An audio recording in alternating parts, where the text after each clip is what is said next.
Hey everyone, welcome to Locked On Lakers for Friday. Brian Kamenetsky, Andy Kamenetsky, Rui Hachimura is on a roll, and is another Laker going to the Hall of Fame. That's next. You are Locked On Lakers,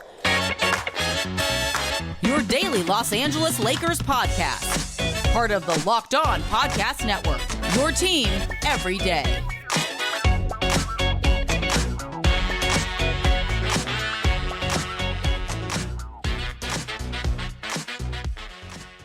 Thanks to everybody for making Locked On Lakers your first listen of every day, Monday through Friday, no matter how or where you get your podcasts. This one is always free and never behind a paywall.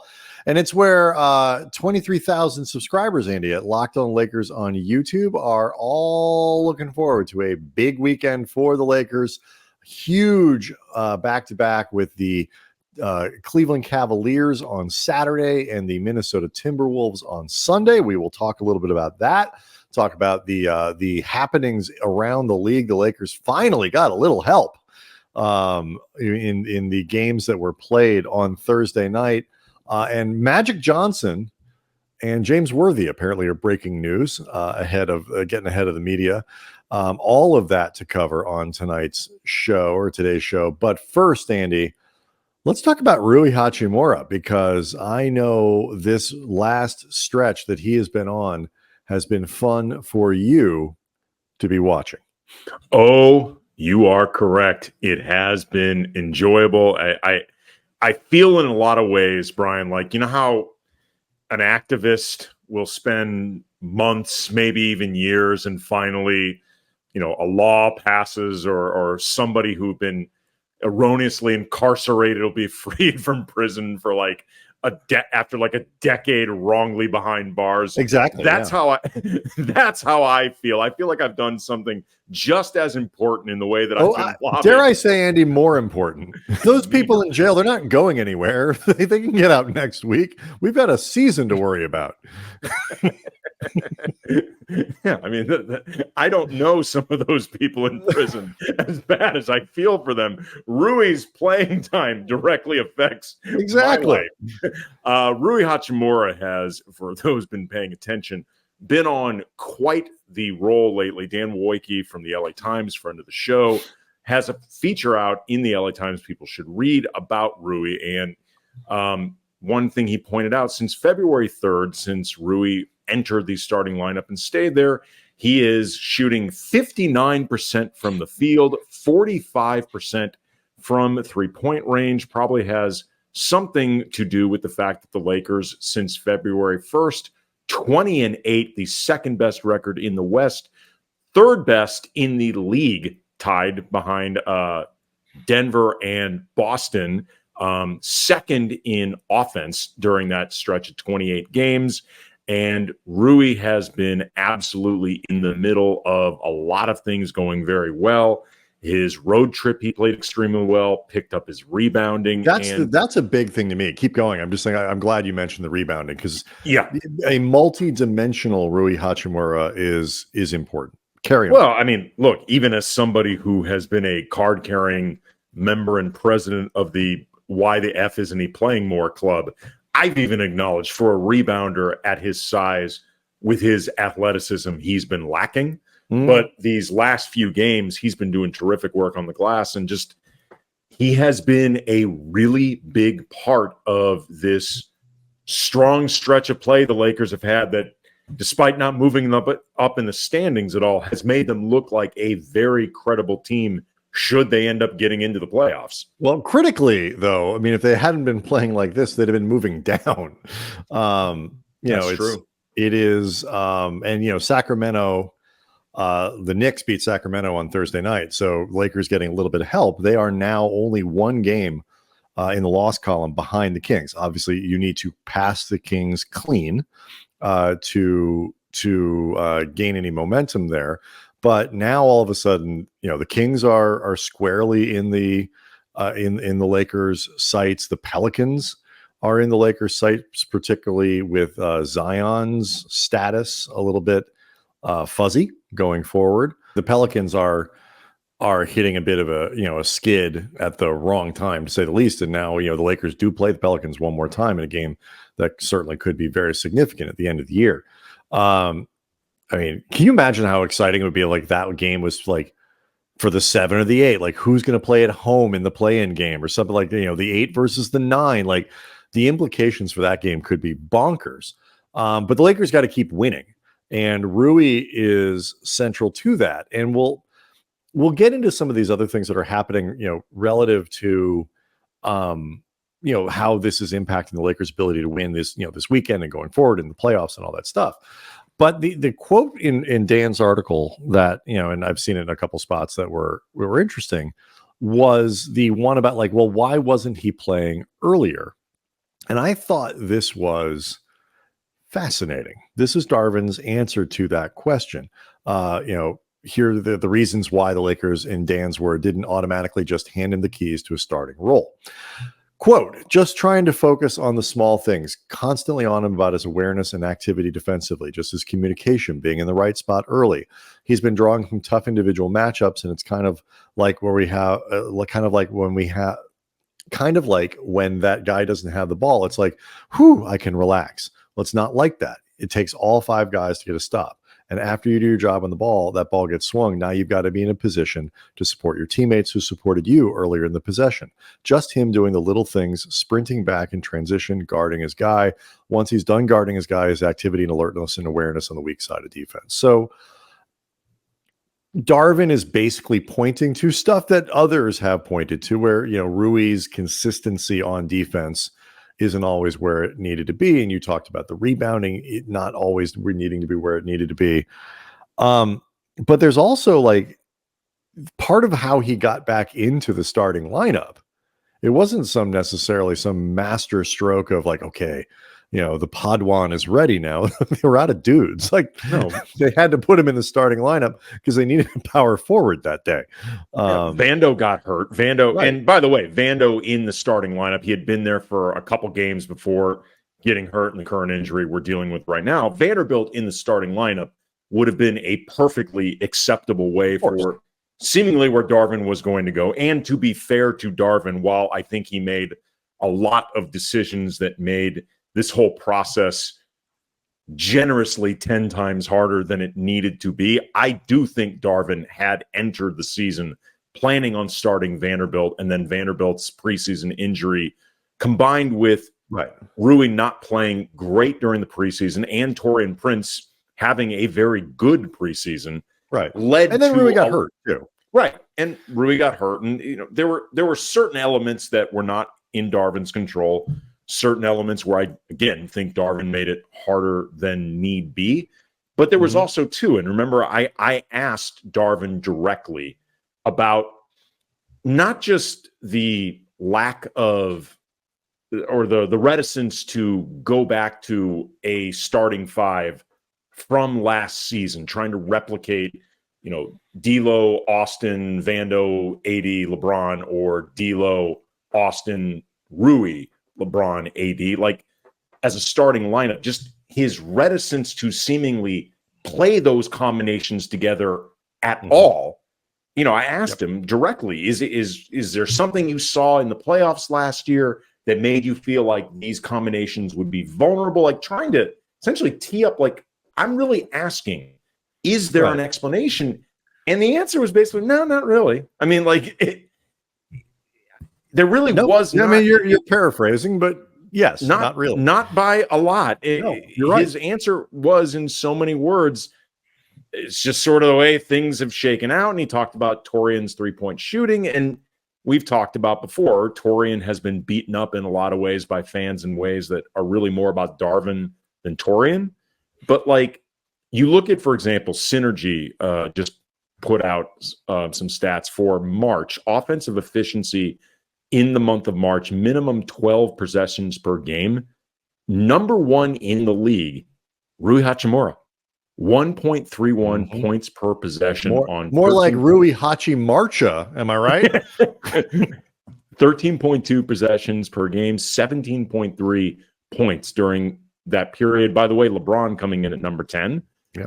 But Rui may be a flawed player, but the point I've made a lot during the season is A, he's still one of the best players on the team, and B, when he's actually out there, I don't think the flaws really were hurting the team. Right. As much as you can look at the flaws and say they exist, but in the wash, the team was playing better with him on the court. So why are we overthinking this? Yeah, I was sitting on that joke all day, by the way, as soon as I saw that stat from Synergy. So very happy for you. I was, I'm glad it paid off. So I wanted to I want to stay on this for a little bit longer because I think this question about Rui gets into a lot of the other things that people grumble about in terms of how D'Lo was treated and what we did with Austin Reaves and all these other things. So we'll keep going on all this next. Locked on Lakers is brought to you by Robinhood. Did you know that even if you have a 401k for retirement, you can still have an IRA? Robinhood has the only IRA that gives you a 3% boost on every dollar you contribute when you subscribe to Robinhood Gold. But get this, now through April 30th, Robinhood is even boosting every single dollar you transfer in from other retirement accounts with a 3% match. That's right. No cap on the 3% match. Robinhood Gold gets you the most for your retirement thanks to their IRA with a 3% match. And this offer is good through, again, April 30th. Get started at robinhood.com/boost. Subscription fees apply. And, of course, here's some legal info. Claim as of Q1 2024 is validated by Radius Global Market Research. Investing involves risks, including loss. Limitations apply to IRAs and 401ks. 3% match requires Robinhood Gold for 1 year from the date of the first 3% match. You must keep Robinhood IRA for 5 years. The 3% matching on transfers is subject to specific terms and conditions. Robinhood IRA is available to U.S. customers in good standing. Robinhood Financial LLC, a member SIPC, is a registered broker-dealer.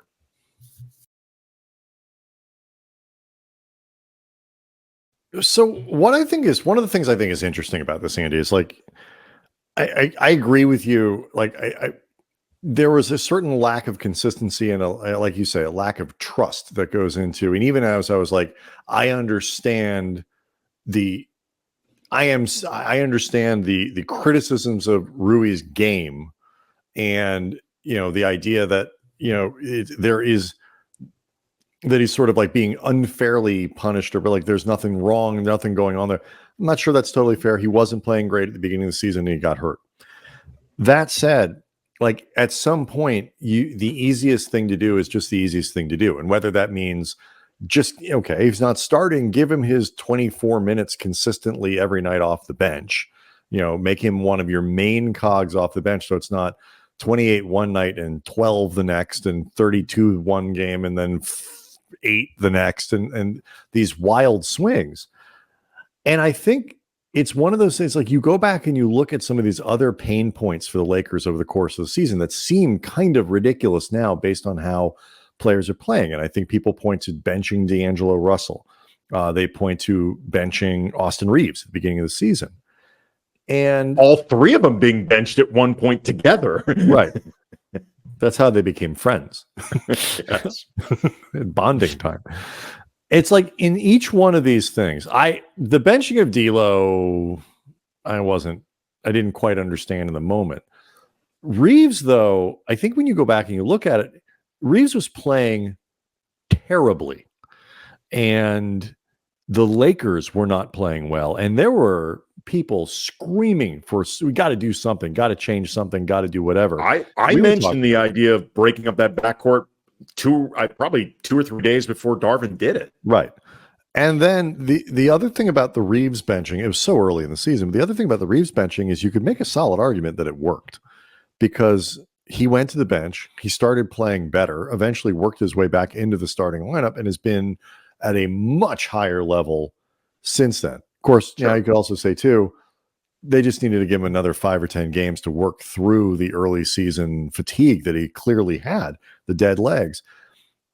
All of these things individually, you can look at and say, okay, there's an explanation for it. What I think where Darvin has gotten hurt is that when you put them all together, Andy, and you then read the room and like it's not that you can't justify any of these things. It's that Darvin clearly was never communicating and making the people on his roster understand what he was trying to do and why. And that, I think, is the major failing. It had been very clear if you just listened to comments being made by particularly the players who were there last season, that they wanted to have more cracks at the apple together, that they believed in what they did last season, and that they were confused by the idea that Darvin, especially after all the talk about continuity, seemingly was going out of his way, like that he was actually trying to go away from it. It felt like an overcorrection to circumstances. Certain guys are hurt. We can't do things a certain way. We got an overcorrecting for, okay, we can do 4/5 of what we want to do or whatever it might be. And that staying in that lane was just something he has not wanted to do since about, I don't know, February 2nd, when Rui Hachimura 3rd, when he was put in the starting lineup again. But you mentioned too, like the idea of Rui's flaws as a player, and Jovan Buha, who covers the Lakers for The Athletic, friend of the show, he has a new podcast out. By the way, you can find it on YouTube. It's very good stuff from Jovan. He's around the team. Great second listen of every day. Yes, obviously second, but second nonetheless, strong second. He had a great line in one of the first shows that he did that stayed with me ever since, where he talked about how Darvin as a coach wears his trust on his sleeve. And you can tell exactly who he trusts and who he does not trust. And Rui has been in the circle of distrust going back to last season. It was something I mentioned then, that it was obvious to me that Darvin did not inherently trust Rui. Max Christie is someone that he clearly does not inherently trust. What makes this interesting, though, is somebody like, say, Cam Reddish, for a long time spent time in the circle of trust, despite being a very flawed player himself. Completely untrustworthy. But you know what I mean? Like, he is a flawed player. Or even someone like Taurean Prince, who we both think has been unfairly maligned by Laker fans. It's not like he isn't without flaws himself. So the idea that Rui, who is by any tangible measure better than either one of those guys, wouldn't be extended the same amount of trust, it can be baffling. But then when you look at, say, Gabe Vincent's return and how he's looked in the 2 games that he's played, that's something that has to be evaluated in and of itself. But I've seen a lot of Laker fans, whether in the comments section of the YouTube channel or hitting us up on Twitter at Cam Brothers, expressing tons of doubt about Darvin's ability just to implement Vincent, even if he was playing well, that he would just overthink it somehow. Here's my, and we'll move on to Vincent here in a second. Because we definitely want to save time for Coop. Here's my theory on Cam, and you can tell me if you think I'm right. The first theory is, everywhere he's gone, everyone thinks that they can fix him, and everyone thinks that they can be the team that brings out what looks like it should be an excellent NBA basketball player. He's that fixer-upper boyfriend. He is, I'm not going to use the analogy that I like to use, but yes, the fixer-upper boyfriend. There are, just like, he's that tantalizing thing where if he were a movie, you could just fix him in post, but you can't do that in real life. So I think there is some of that. You see the flashes of like, oh, okay, look at the defense. And that did fill a need on the wing, like to have that kind of like, if we can just make this work, think about having that defensive player in the 3-and-D, and he can hit a couple shots and like, look at this. So I think there's that. And then I think there's also the idea that I think Darvin is, just because of who he is naturally drawn to players that he feels like he can uncover the thing that can get them to be viable players. And I can be the guy who fixes that. And then you're drawn, I'm sure he's a perfectly nice person. Like, you're drawn to the idea of being able to turn a guy's career around and take that player who is in this now case, an underdog and maligned, and rehab him. I think there's a place in Darvin that has a soft spot for that. But obviously, I don't think Cam Reddish is a very good player. Like, by this standard, I just don't, and haven't for a long time.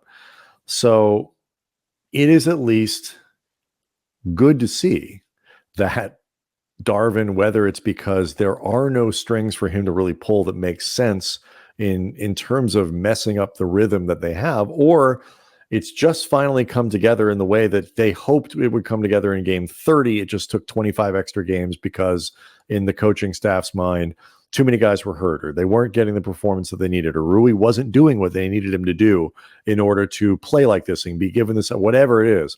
They seem to have moved past it because there's a consistency. We talked about it for yesterday's show. LeBron noting guys know what they're doing now. And they know when they're coming in, and they know why they're coming in, and they know what they're doing. And that has been a huge thing. And the Vincent thing, I wonder what, especially if Vanderbilt can come back. I mean, I think he's been pretty engaged defensively, and he's got some utility there. The offense is going to be a tricky thing to get going. Like Spencer Dinwiddie, who's a better offensive player than Gabe Vincent, has not really been able to figure it out either. And I think if he's struggled to find a niche, I don't see Vincent doing it, but there is some defensive utility there where they can kind of play some matchups and stuff like that, where I could see Vincent being a useful 8 to 15 minute guy in different games down the stretch and into the playoffs. Yeah. If nothing else, like we talked about before, his minutes are easily found for the time being because they just become what was there for Cam and what was there for Max. Yeah, and if the trade is Reddish sits, unless matchup dependent, you need him or whatever, and Vincent plays instead, I am all for that because Gabe Vincent's a better player than Cam Reddish. Sure. So give me the minutes for the better guy.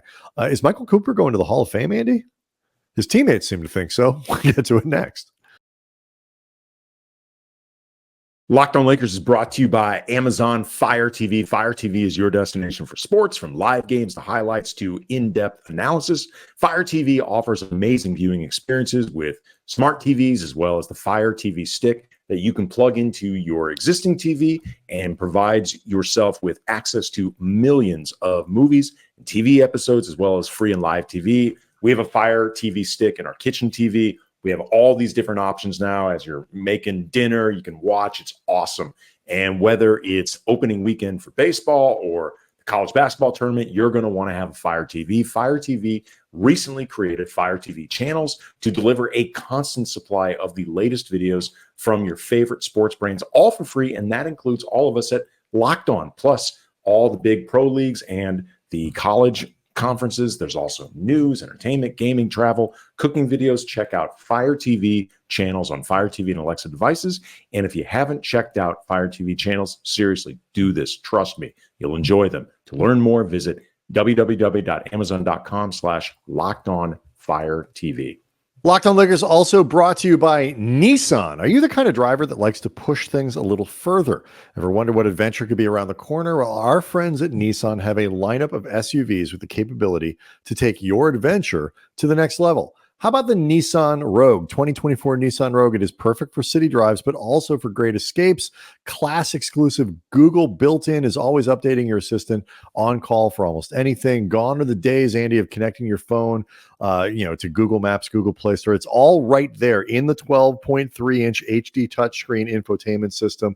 The Rogue, the 2024 Rogue, it's the perfect midsize crossover for your next adventure. But what if you want something a little larger? How about the 2024 Nissan Pathfinder? It has room up to 8, expansive cargo capacity, and advanced available 4x4 capability, so you can drive in all those off-roady type places that Andy likes to drive. 284 horsepower and up to 6,000 pounds of towing, which means he can tow me. When adventure calls, the Pathfinder is there to answer. Take the Nissan Rogue, the Nissan Pathfinder, or the Nissan Armada and go find your next big adventure. They go to shopnissanusa.com. Again, shopnissanusa.com. There's been no official announcement, correct, Andy, from the actual Hall of Fame, the Naismith. Not to my knowledge, no. Right. But Breaking news from James Worthy and Magic Johnson seem to indicate that Michael Cooper, who is he's up and nominated this year, is actually gonna get in. Magic Johnson saying, I don't know where to start. I tried to wait until Sunday, but I just can't hold the news. I'm so thrilled that my Showtime running mate and one of my best friends, Michael Cooper, has been elected to the Naismith Basketball Hall of Fame. And then he goes on to explain why he deserves it. Michael Cooper, Andy, has been a guy who's been kind of on the edge of the Hall of Fame for a very long time. And, a matter of debate. Most Laker fans, admittedly biased, believe he should have been in a little while ago. And now it looks like he finally is. I mean, I'm happy because we both know Michael Cooper. He's a wonderful person. And was a phenomenal player, and just such an integral part of these iconic Showtime teams. It's kind of amazing, though, at this point. What I don't know what changed from last year to this year, the year before, whatever. But it's whatever it is, it's good enough to get Michael Cooper over the finish line, which is really cool. Yeah, he's always been considered, I think, a borderline candidate. So if you're on that border, it might take longer to push through some of his credentials. Obviously, he won 5 championships with Showtime. He was also on 8 all-defensive teams, 5 first team. He won Defensive Player of the Year in 1987. I looked up some of the stats involved with voting there. He had 6 seasons top 5 or higher for Defensive Player of the Year voting. He was also in the top 5 twice for Sixth Man of the Year. Mm-hmm. He won the slam dunk contest in 84, the three-point shootout in 87. He had 3 seasons at 38% around thereabouts from 3. Top 10 in the league for three-pointers made or three-point percentage in 2 seasons. By the way, too, side note, Jerry West is going to be entering now the Hall of Fame for a 3rd time, reportedly, as a contributor to the game. Presumably, it could be anything from what he did as an exec for the Lakers, for the Grizzlies, consultant for the Clippers, consultant for the Warriors, or literally becoming the logo of the league. He's just contributing. Either way, what we know, to contribute. It's just going to be a bunch of press stops where he trashes the Lakers, because that's what he does whenever he's interviewed. But going back to Cooper, though, we've actually had this debate, you and I, Brian, before about Michael Cooper and like these guys who, in the case of Cooper, if you want to think of him as a role player, he is as high echelon a role player as you're going to find, like, a truly elite specialist in a way that really matters. And I've always felt pretty strongly that guys like Michael Cooper or, Ben Wallace, for example, who is in the Hall of Fame, that people like that really do deserve consideration.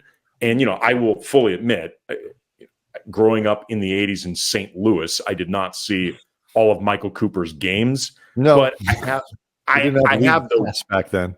No, but I have done a lot of reading on Showtime, and I have actually done a fair amount of research on that period of the team because my job has involved the Lakers a lot over the last 20 years, and B, I love the Lakers and always enjoy learning more about them. I have felt like he really deserves this type of recognition, in part because you can't continually, you hear this a lot from people who cover the league, people who take in the league, chastising players for not caring enough about defense because they're too busy chasing stats, chasing numbers, namely scoring, then turn around and penalize a player who sacrifices numbers that, at least theoretically, he could have had more of because they've dedicated themselves to playing that truly special a level of defense. If defense matters that much, then I think some guys who succeeded at that level for such a sustained period, they deserve consideration for the Hall of Fame. And here's where I'm going to debate your framing just a little bit, because I agree with you. And look, is Michael Cooper a fringy Hall of Famer? Yes. Someone is going to be the worst player in the Hall of Fame. You know what you call that guy? a Hall of Famer. So Indeed. it's like, there's no rule that says you got to be in the top 10%. If you're in the club, you're in the club, and someone's the worst. And I would be happy to be the worst player in the basketball Hall of Fame. I don't think Michael Cooper is going to care about whether or not, you think he's like in the bottom 10%. Fine. It doesn't matter. I'm going to debate your framing just a little bit, because I actually think when you start to talk about like the defensive contributions and all that stuff, I actually don't think role player is the right terminology. Okay. I think Robert Ory is a role player. Derek Fisher was more of a role player. I'm just naming Lakers and guys like that. Because when you talk about like Ben Wallace, Dennis Rodman, guys like that, Ben Wallace was one of the elite defensive players to ever play the game. Draymond Green is going to get in as a defensive player and a passer and a champion and all these other things, not a scorer. These are the elite defensive players, and defense is half the game. The metrics are hard to measure now. They're imperfect now. They were non-existent then. But Michael Cooper has the, I think, very powerful metric of Larry Bird says he was the best. Like, that's a pretty good metric. Like, I don't know. Yeah. I'm not like, is that a newfangled analytic? I don't think so. But Larry Bird says he was the best. That carries some weight. And so if you're truly elite at half the game, and I'm just going to take the word of Larry Bird and everybody else who played in that era that Michael Cooper was, and you're doing it in high leverage moments for a team that won 5 championships with you on it. And he played starters minutes. He was correct. Pretty regularly in the top 5 on the team for minutes. Correct. I don't know if role player is the right word. I get what you're saying. It's not totally the wrong word either. But there's a fundamental difference between Michael Cooper being elite at this thing, or Ben Wallace being both an elite defender and elite rebounder, something like that, and say Byron Scott, who was a better scorer. But like, that's, some of these guys can fill up a box score in a lot of different ways and just don't score. And that, scoring is one category. It's an important one, but it's one category. Now, is Cooper fringier in other places too? Yes. But I'm okay. I mean, it is not a joke that Michael Cooper is getting into the Hall of Fame. And I do think it is a recognition, even if it's late and even if it's imperfect, arguably imperfect, that you have to pay attention to that side of the court. Like, that matters. It is half the game. Yeah, I think he should be in there. I'm happy to see him in there. I'm happy to see players like him recognized. A piece Dan Wojcicki, again, from the LA Times, wrote about Michael Cooper getting into the Hall of Fame. He noted that Cooper will now be the 31st Laker, anybody who wore a Laker uniform, to get into the Hall of Fame, which is staggering. Also, too, presumably with Coop in the Hall of Fame, that means number 21 will be entering the rafters. Probably that to me is like actually the coolest part. Yes, is like, you get the national recognition, like from across the league. But the coolest thing is actually that he's going to get his jersey retired. Yeah, because that's something that fans have wanted to see for a long time. But the Lakers, and that night's going to be awesome. Yeah, the Lakers have had their standard that they only retire the numbers of Hall of Famers. Coop is a lifer with the organization who has meant so much to them. So that's going to be awesome. If you're Maxwell Lewis, what do you demand to give up your number? Just kidding. We didn't get into the games this weekend, but give me a prediction. What do you think happens? Cleveland on Saturday, Minnesota on Sunday. 2-0. I'm with you. Actually, I really am. I'm not even homering at this because, I don't think the Cavaliers are not playing particularly well. And Lakers, I think, have done well against Minnesota. They can see there's a light at the end of this tunnel. They can keep winning games to get themselves up to the 8 maybe even the 7 if things go extraordinarily well. We'll see. Let's not get greedy. Take the 8. Call it that. Locked On Lakers on YouTube is where you can go to hang out, see the show, talk to us, talk to over 23,000 subscribers to the channel. Lovely the comments we read them every day. We try to leave comments of our own in reply to yours. Try to use them on the show, so keep them coming. We will see everybody at some point on Saturday after the game, and then obviously for our regular show Sunday into Monday. Everyone have a great weekend.